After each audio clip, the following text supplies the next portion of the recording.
Today, coach and author Holly Morphew shares how to implement and execute a spending plan to climb out of debt and achieve your financial goals. Here we go. Welcome to the Forget About Money podcast, where we encourage you to take action today so that you can focus on what matters most to you.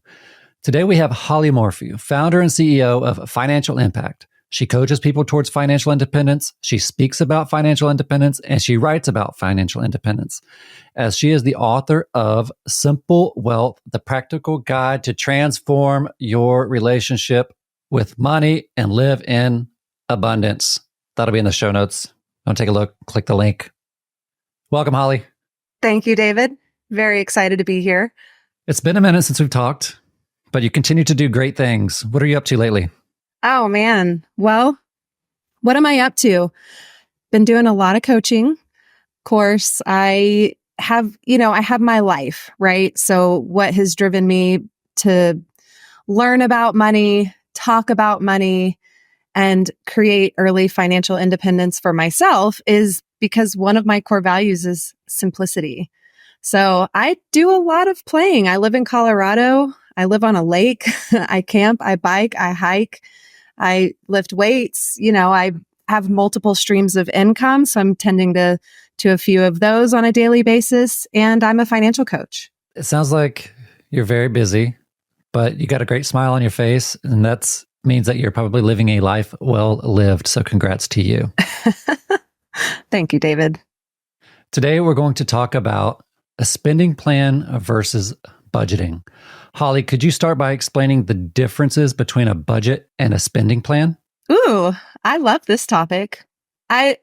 First of all, I love that we're having this conversation, David, because I have been a financial coach for 18 years. I started teaching personal finance as a service project with Rotary International. And one of the things that I learned early on is that when it comes to wealth building, reaching early financial independence, or just simple money management, what really matters are the systems that you have in place. A lot of people don't have any systems in place, and which is the reason that many people struggle when it comes to money.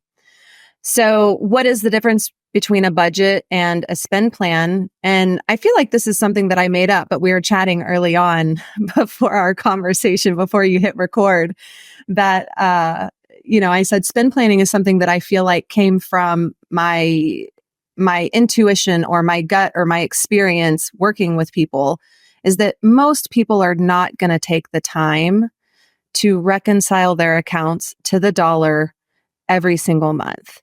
That is just the reality of life today. And a big part of what I do as a coach is teach people how they can make their personal finances flow with how they're living their life. So it's not something that, I have to have a money date, or, this takes so much time. No, this should be fun. It should be empowering. It should be something that you get excited to do, because money just does what we tell it to do. So kind of going back to, what is a budget? Well, in traditional personal finance teachings, you might have a coach or a teacher say, okay, I'm starting out the month of May with, $6,000 of income, and my expenses are, call it $4,000 all in. But the truth is that most expenses are periodic and unexpected. And that's just on the expenses side. And on the income side, income is inconsistent, because if you're an employee, maybe you get 2 paychecks in a month, maybe you get 3 paychecks in a month. If you're an entrepreneur, you get cash infusions. And so it's really important for me, at least this is what I learned when I was creating personal wealth for myself, is how can I look at my money in a way that works for me? So when I talk about spend planning, there's only 2 kinds of expenses: bills and spending. That's it. Forget what's essential. Forget what's non-essential. Forget what's a want and forget what's a need. We don't care because we want what we want. And what's really important is what do I need left over on a monthly basis, on an every 30-day basis to reach the financial goals that I have? And if you start to spend plan, I usually tell people it takes about 12 months to get a really clear picture of what your average income is and your monthly bills and monthly spending to really get an idea of how much do you have left over on average each month to put to its highest and best use. And that's where I'm coming from. And it might be a different perspective than most coaches, but I look at personal finance as we're here to build wealth. And that's what we're doing on our way to financial independence. Financial independence is the goal, but in personal finance, we have the goal and then we work backwards. So spend planning is a big part of that. So can you give an example of a client, a hypothetical client, and they might be familiar with budget, and then discuss how that person shifts their way of thinking and why they would do that? Yes.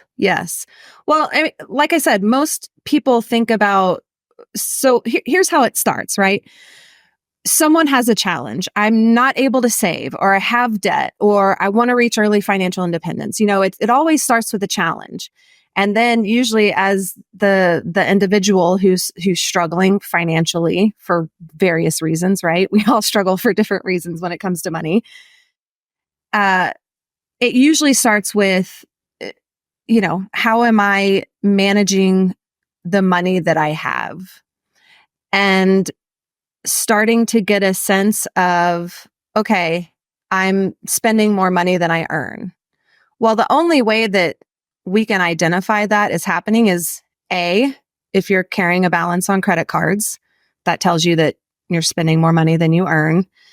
Or B, you're always struggling to pay last month's credit card bill, or you just don't have any money left over each month. And that's a really scary place to be, right?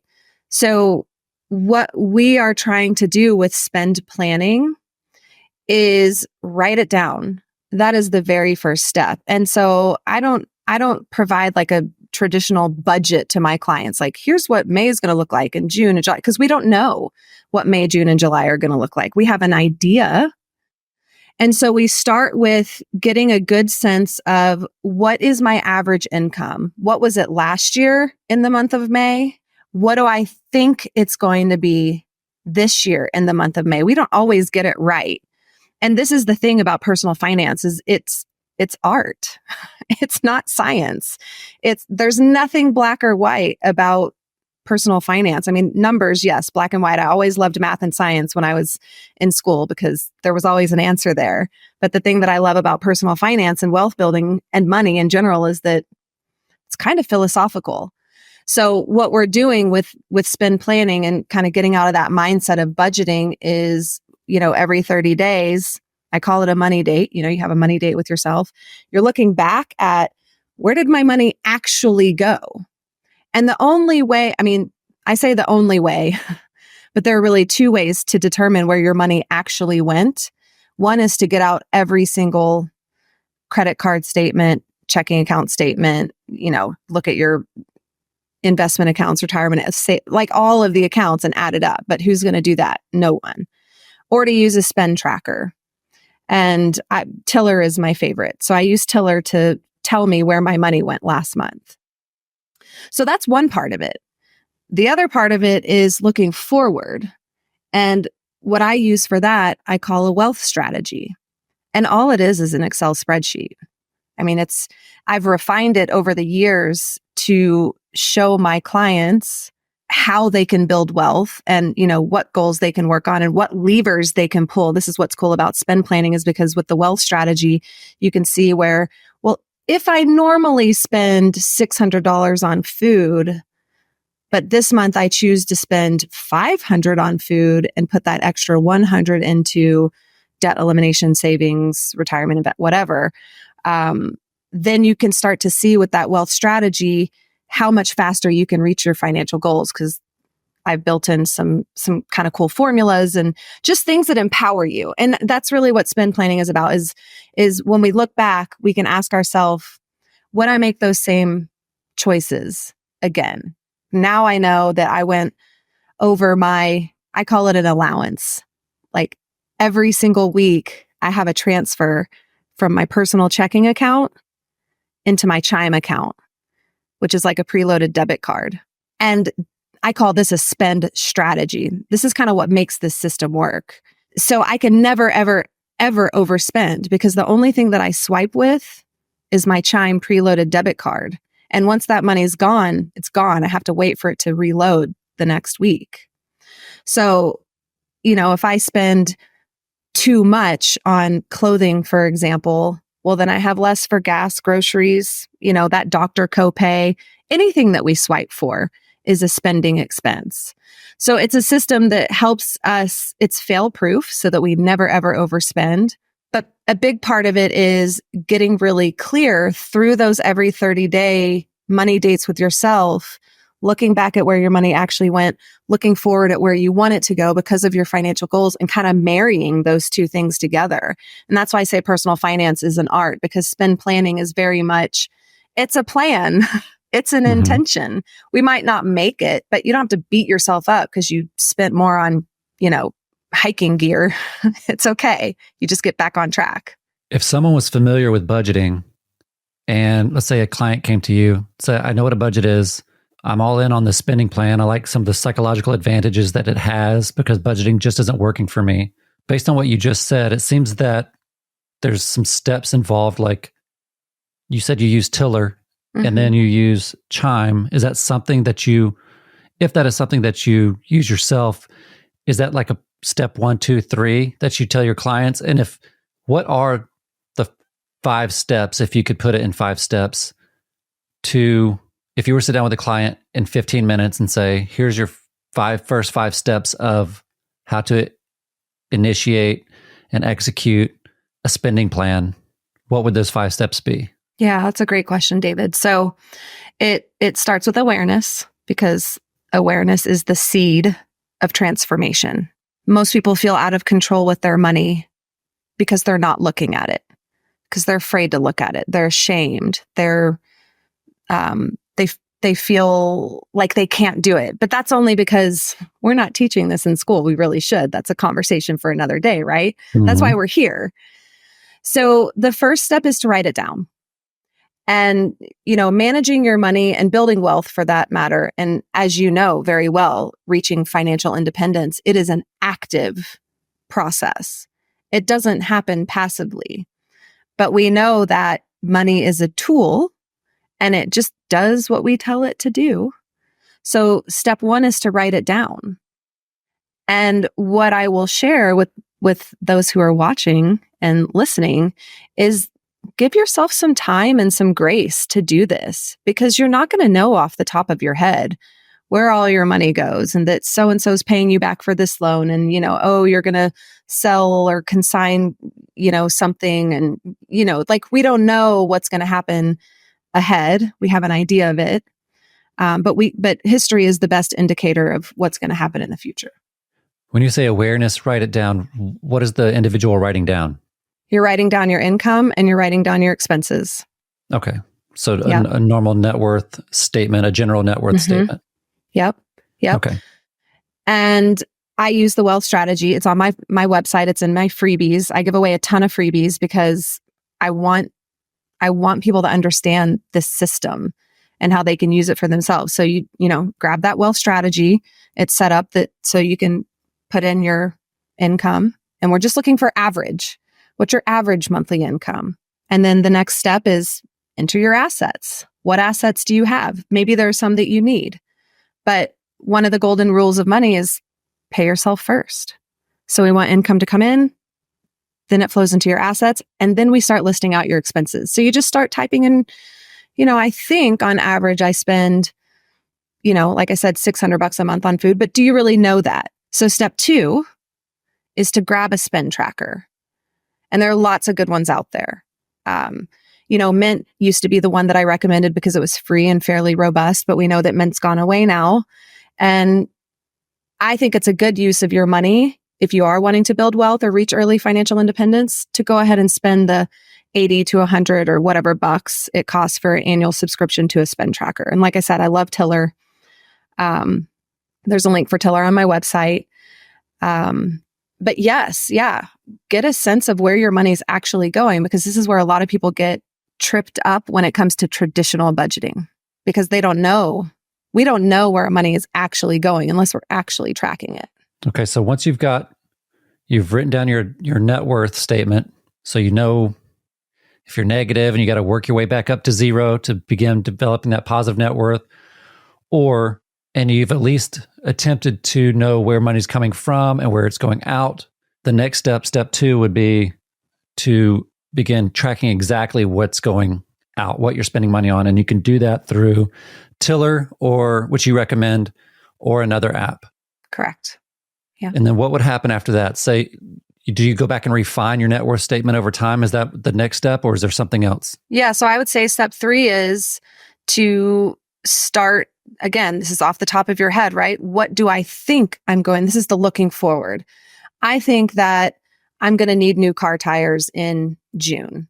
Or I know that, for example, I buy new car tires every 3 years. And what I love about the wealth strategy is that there's a column in it for your annual expenses, like car registration or your annual doctor visit to have your blood tested or whatnot. And you have a copay for that. I've been doing this for so long that, my wealth strategy is super refined, but I have an idea every single month of my average income and my average expenses. So I know how much average income I need to support the lifestyle that I'm living. So like, for example, if you want to take a nice vacation every year that costs, I don't know, $4,000 with everything, you put $4,000 in that annual column, divide it by 12. That's how much you need on a monthly basis to support a lifestyle where you take that vacation every year. So that's tracking the spending aspect up. And I think of like consuming. I think of consuming and then investing when as far as like cash outflow. At what point do you start worrying about investments? Do you think of it as the same line of effort as far as like spending, or do you think of it into like 2 different lines of effort, which is spending, consumer, lifestyle, and then the investing standpoint? And it's when do you start adjusting or really honing in on the growth of the investing aspect of this? So let's make that step 4, right? Because we've been talking about awareness. So first we're creating awareness. Are we positive or negative? Now we're in a position, because we know where our money's going, we know kind of what's coming up ahead, to calculate what I call your impact number. And your impact number is the most important number in your personal finances. And it is where all wealth building begins. And what your impact number is income minus expenses every 30 days, whatever is left over. And of course, the higher that number is, the faster we can eliminate debt, build wealth, reach financial independence. So in this step, let's say that your impact number is $100. Well, now we want to do something with that $100. Because again, I have 3 golden rules of money. And I always say, if everyone followed these golden rules, everyone would build wealth. Number 1, earn more than you spend. Number 2, pay yourself first. And number 3, give every dollar a purpose. So now we know I've got $100 left over on average every single month. That's what we use to build wealth. Now, I want to say that, again, kind of going back to personal finance is gray. It's an art. Really, what we want to do is we want income to come in and we want money to go into assets, and then we build our lifestyle around that. Unfortunately, most people don't start there. We start with the reality, which is like, oh my God, I need more money in savings. I'm not on track for retirement. What can I do? So you start with where you are. So that's why step 4 is, okay, my impact number is only $100. Well, I need it to be 1,000 because I want to reach 5 when I'm 50. And that's another thing the wealth strategy will do, is calculate your financial independence number. So then you can start to look at, if I've got $6,000 coming in, I want you to know where all 6,000 of those dollars are going before the month even starts, because every dollar needs to do something for you. There's no reason to leave money in a checking account, right? Like we want to deploy I call them the little dollars. If you're at the beginning of this journey, and of course, if you've read my book or you're going to read my book, or even if you get on my website, financialimpact.com, you know my story. And I started my wealth journey with $67,000 of credit card debt, living paycheck to paycheck. So I have done this work. And it started with reducing or eliminating expenses. But then I realized I can get to FI so much faster if I create additional income streams. So again, like you're starting to get the idea of like, wow, spend planning is really an empowering way and a proactive way to look at your money. Mm-hmm. So you just mentioned that, let's say this client now it's been however long it takes, 3 to 6 months, maybe 8 months for them to get really locked in on what they're spending, they're tracking. Every month they're having a money date with themselves and their spouse, as if there's a significant other and their finances are intertwined. And now they're at the point of deciding, they know their impact number, and then they know that the number I'm going to assume that they now know what their financial independence number is, their magic independence number, where it's like the total number of assets that you need to provide income for your lifestyle without the necessity of work. And now they want to know what assets can I invest in to get me there in a reasonable amount of time, which there's a lot of factors that go into that, but they're ready. So you mentioned multiple sources of income or multiple streams of income. Mm. I know in the traditional sense of financial independence, we just want to pour into index funds, broad market, low cost index funds, and call it good for the most part. That's kind of like the foundational. Now people go on to do real estate. People go on to start entrepreneurial endeavors that also provide some source of income. Where do you personally believe in the philosophy of that when you're working with clients? Does age come into play? For example, if you have a 23-year-old client and they've got the first professional job and they have a pretty good income, say between $70,000 and $110,000 a year, and they don't have a ton of debt, whatever it is, their projections are looking pretty positive. Would you advocate that person to just put into index funds and then let time do its magic? Or in addition to that, are you encouraging them to start side hustles or additional streams of income? And if so, why and what are those? Yeah. So the answer is yes, all of the above. And I love that you wove the word philosophy in there, philosophical. I feel like I heard you say that. Because again, so a couple of things are coming into play at this point. And I would say now we're at step 5. What are we doing with that impact number? And how do we decide what actually is the highest and best use? So of course, the highest and best use of your dollars when you're early in the game, it's always debt elimination first, not because it's bad, but because it's expensive.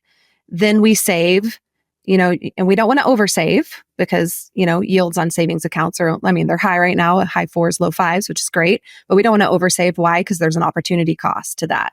And once we start taking some risk by putting money into tax advantaged retirement accounts, which is investing, and or putting money into investment accounts. So that's really the hierarchy. First debt elimination, then savings accounts, then retirement accounts, then investments. So for savings accounts, you're referring to emergency savings, or at this point, is that when you would develop an emergency savings, which is 3 to 6 months of spending, and then I think investing?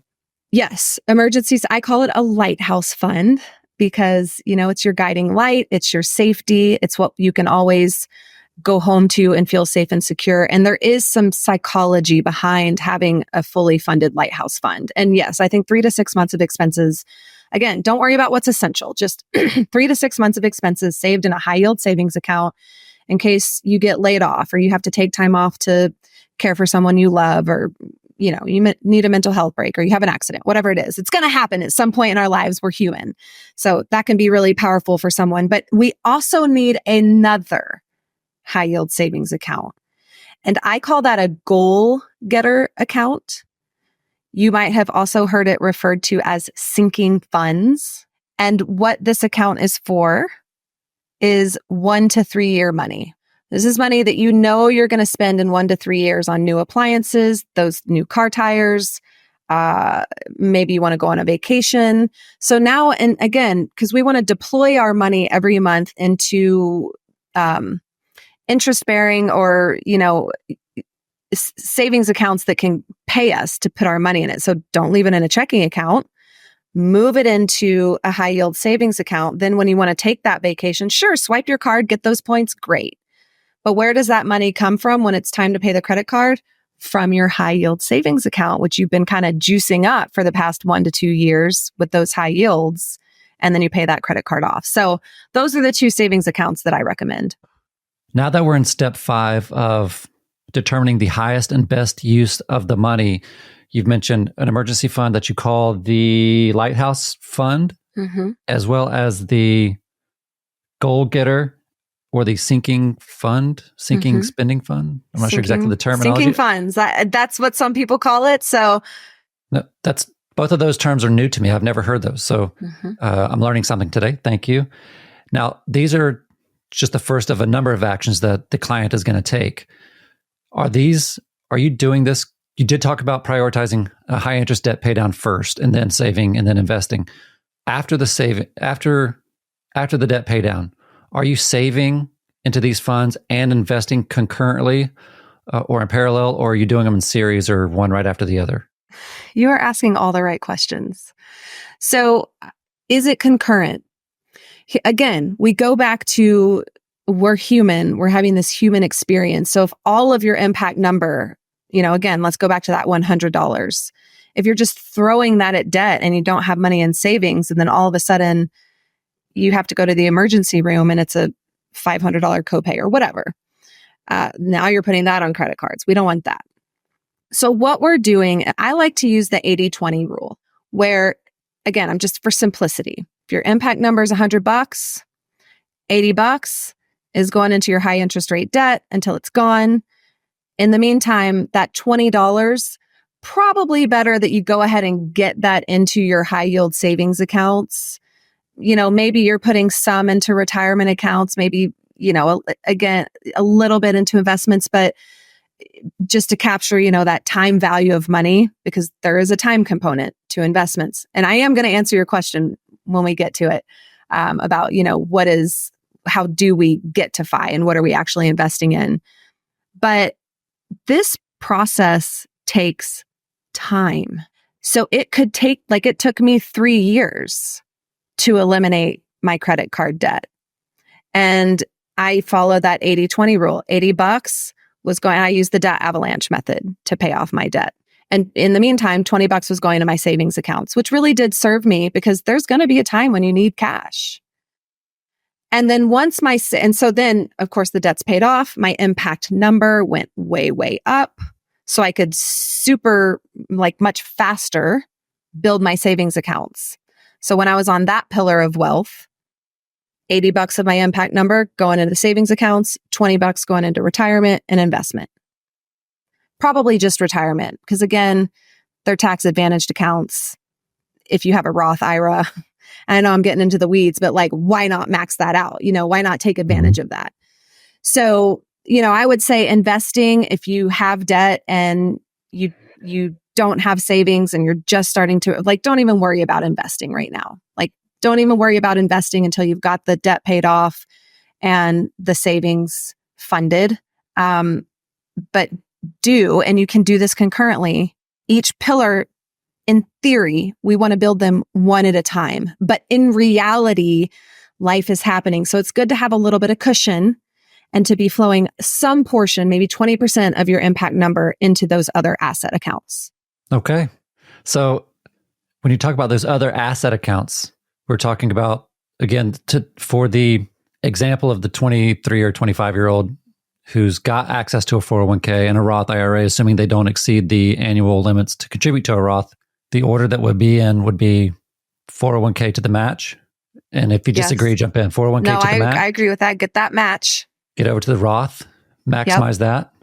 Yep. Get back over to the 401k and try to max that out if you can. Now, at this point, you're up at $30,000-ish, close to it, between $25,000 and $30,000 of investing. Mm-hmm. And I imagine that if you've got a good job, 70 to 100, you're probably not in a low cost of living area. So it's probably going to cost you some money to live. So I don't know if there's going to be any additional, even if the individual is going to be able to even meet that amount of investing. But let's assume they do, or they've got help from mom or dad, or whatever it is, that they're in a good financial situation and they have additional money. What do you do after that? After you've maxed the contributions to the 401k and after you've maxed the contributions to the Roth? Is this where you get into additional streams of income, or maybe refunneling that to like a side hustle and an entrepreneurial endeavor? Or is there another option that you would recommend at this point? Potentially you get into those things, but here's where I would start, because you can invest in real estate. You can invest in index funds. You can invest in starting a business, right? These are all ways that we can invest. I go back to, what kind of time do you have? What are your personal interests? And what are your current resources? And I'll use myself as an example. When I was starting this process, I still worked in corporate America, and I worked in real estate for a home builder, and I did not have a lot of time. So I chose to create another stream of income with a plug and play direct sales company. That was like my first foray into entrepreneurship, if you will, and working for myself. Also, I come from a family of real estate investors, so I'm very comfortable and knowledgeable about investing in property. So because I have some experience and a little bit of expertise in that, my next step was to invest in real estate. I did not start investing in the market in index funds until about 2018. So I waited a long time to start investing in the market until I felt like I really understood it and could trust that money would still be there for me when I want to use it. I only put money in my index fund account that I want to use when I'm, past age 65, really. It's long-term investing from my perspective. And that's just because of the experience that I had during the recession of 2008, where I watched my 401k drop in value by a third to 50%. And I started thinking, well, gosh, if I get to I'm 67 years old and I've saved, $3 million and my 3 million turns into 2, well, I'm not going to feel very good about that. So that's what inspired me to go a different route with my impact number. And that's just the financial piece of it. The other piece of it, again, is, how much time do you have? And do you really want to build a business? Because it's a commitment. So I'll leave it at that. It's personal. Yeah, thanks for sharing that. As far as how the 2007, 2008 affected not only just your psychology of it, but it affected the next decade of what you did with your money and how you spent your time. So I think that's very interesting. Since 2018, you've educated yourself on index funds. Do you think differently now because of that education since 2018 and what you've been doing with your money since? Do you think if you could go back to you at 2005, 2006 and advise yourself, would you say do everything you did, or would you say it's going to be okay, just keep going this route and try to stomach the market? Would I change? To tell you the truth, the only thing that I would change is I would spend less money and invest more. What I love about investing in index funds is you're just pushing buttons. If you have the discipline to stay within your allowance that you give yourself and spend what you say you're going to spend, all you have to do is just have a monthly automated transfer. It's so easy. Real estate, on the other hand, it is a tough game. Like, people make money in real estate because they work for it. Yes, I was on a podcast a few months ago, and he said, toilets and tenants, Holly. And I said, yes. Yes. And you and I both have experience in real estate. So, all the smiles, and we understand like all the challenges that we both have dealt with over the years. And I have to say, like, if I were to give myself now, no, I don't think you can't predict what the market's going to do. And of course, over the last decade, we've had the biggest bull run in history. So of course, hindsight's 2020. But even so, I think if I could go back and tell myself the 2005 David, just stick with it. Just pour as much as you can into index funds and automate. And every 6 months, just increase whatever that is, just increase it.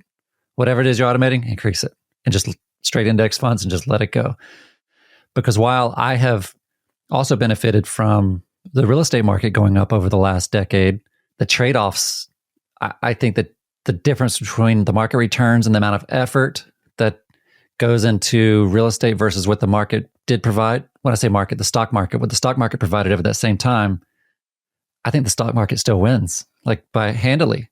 And my mindset, or like my mental bandwidth, also wins, because you're not dealing with phone calls on Saturday. You're not dealing with tenants who sob stories. All those things, or trying to manage at a distance, which I am. I was military, so I was traveling a lot. My homes are in Warner Robins, Georgia, and index investing is just easy. And going back to the example of the 23 to 25-year-old professional, one thing they have, and we also had then that we don't have now necessarily, is time. And I think time is a huge factor in that too. So you could say, and if you've never heard of compound interest, and I can't imagine you listening to this podcast or watching this video and haven't, but if you haven't, please understand the power of compound interest. If you just put money in an index fund and get market returns 8 to 10% a year, it's amazing what that does. Even over a 20-year span, it's amazing what it does. It's mind-boggling. And then if you can do that, you'll have some, and that really is truly passive investing. That is passive. There's no additional work other than the initial setup of your account and going in, making sure the automations are happening, or that you're making your adjustments over time. Yes. And you can live your life. You don't have to worry about any of this other stuff. You can just live your life, whatever you're genuinely passionate about. But if you're 23 or 25, I think I would probably lean towards saying just try to maximize those accounts that we talked about, the 401k or 403b or whatever it is you have available to you in your line of work, Roth.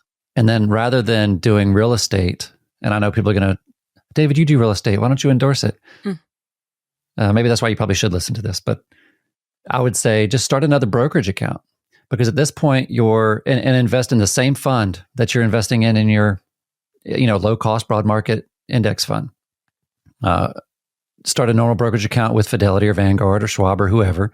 Pick a smart broad market index fund and just funnel it just like you're doing everything else.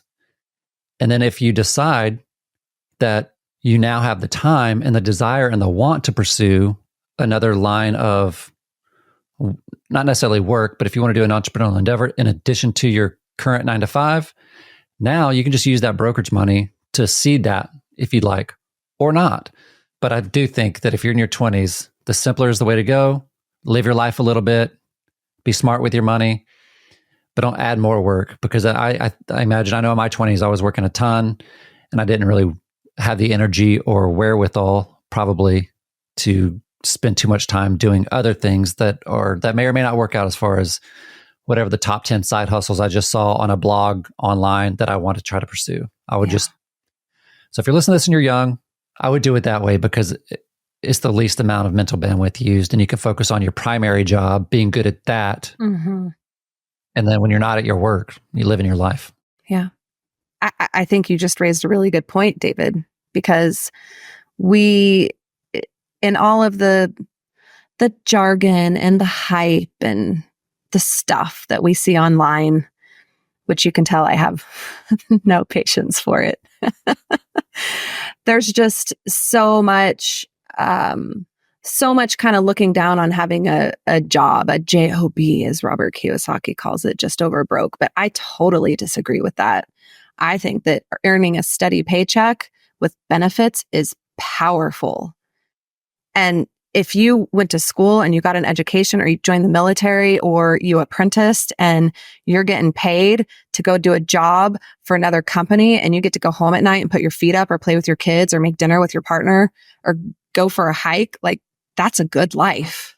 Compared to the entrepreneurial life, which we were just talking about before we came on, where you might be sitting at your computer all day long, you're getting emails, or at least the need or the desire to check your email, like at 1 o'clock in the morning when you happen to wake up you're like, oh, I wonder if so, your mind never really turns off.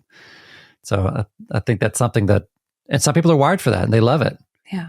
But it's definitely a push-pull when it comes to lifestyle balance and work balance. Yes. Yes. And your clients, what are some of the challenges that you've seen with spending planning? Well, first of all, that they're not looking at their money. So they're not even budgeting. Or they try. Most people come to me because they say, Holly, I tried budgeting. I tried all the apps. Nothing worked for me. I'm hopeless.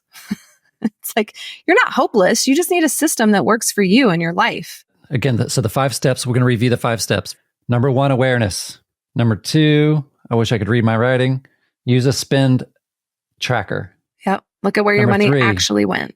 Number 3, refine the net worth statement so that you begin, you're practicing it, you're experiencing your spending, you're getting more granularity and fidelity on where your money's going, and you're updating that net worth statement.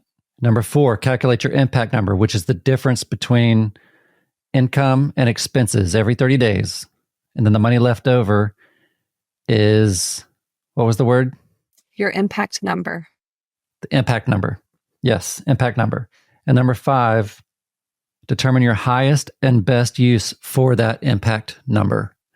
And then we've just talked about a number of options that your clients or anybody who's listening to this can use. I'm trying to think what would come next. Just enjoy the fruits of your labor. Yeah. Keep doing it over and over again. Rinse, repeat, live life. Can you give an example of like the biggest success story that one of your clients have had with spending plan or just your financial coaching in general? Oh my gosh. I mean, my clients are amazing, David. My clients are doing so many cool things that it blows my mind, especially having worked with people, 4 or 5 years ago to see where their life is today and where their businesses are today. Because I also do business mentoring and business coaching. But I'll just use an example from last week. I had a client who's a real estate investor and was doing a mix of short-term and mid-term rentals. And just again, like no checks and balances, no tracking at all, just fly by the seat of our pants. The money's always going to come in. I got 9 properties, they're all going to make money somewhere.